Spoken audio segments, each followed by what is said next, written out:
આદિવાસી નેતા અને ડેડિયાપાડાના ધારાસભ્ય ચૈતર વસાવાએ આજે યાત્રાધામ અંબાજી મંદિરની મુલાકાત લીધી હતી।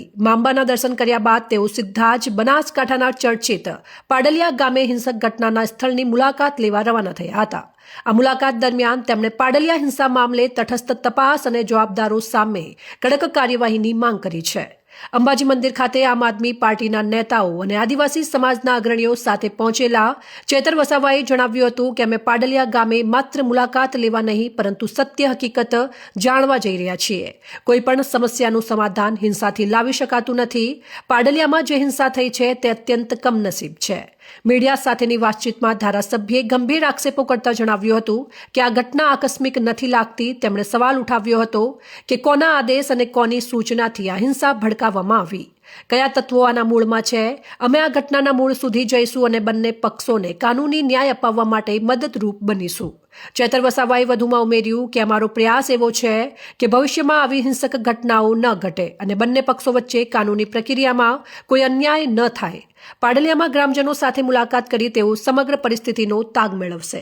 અમે દર્શન કર્યા છે અને હાલમાં જે પાડલિયા ખાતે જે હિંસક ઘટના ઘટી હતી ત્યાંની મુલાકાતે જઈ રહેલા છે। ત્યાંની સત્ય હકીકત જાણવા માટે અમે જઈ રહેલા છે અને જે પણ ઘટના ઘટી છે ત્યારે એટલું તો અમે જરૂર કહીશું કે કોઈ પણ સમસ્યાનું સમાધાન હિંસાથી નથી થતું, છતાં હિંસા થયેલી છે ત્યારે તેના મૂળમાં જઈને કોના આદેશથી કોની સૂચનાથી આ આખી ઘટના ઘટી છે અને એમાં જે કાનૂની કાર્યવાહી થયેલી છે ત્યારે કાનૂની કાર્યવાહીમાં પણ આવનારા દિવસોમાં એ બંને પક્ષોને કઈ રીતના અમે એમાં આગળ મદદરૂપ બનીએ અને આવનારા દિવસોમાં આવી ઘટના ન ઘટે, આવી હિંસા ન બને એ માટેની અમે કઈ રીતના પ્રયાસો કરીએ, મદદરૂપ થાય એને લઈને આજે અમે ત્યાં મુલાકાતે જઈએ છીએ। ત્યાં જઈશું, ત્યાં સ્થળની મુલાકાત કરીશું, લોકોની મુલાકાત કરીશું, જાણીશું અને બાદમાં સત્ય હકીકત સૌને અમે જણાવીશું।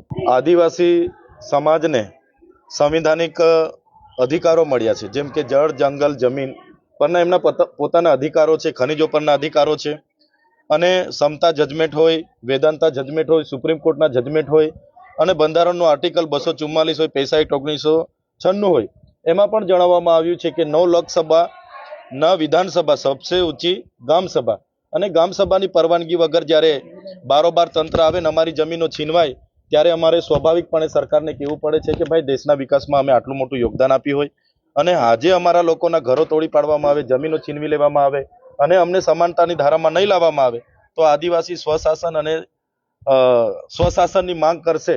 જે પ્રકારે ગોરુ ગોવિંદજીએ માનગઢ ધામમાં માંગ કરી હતી એ રીતના આવનારા દિવસોમાં માંગ કરશે।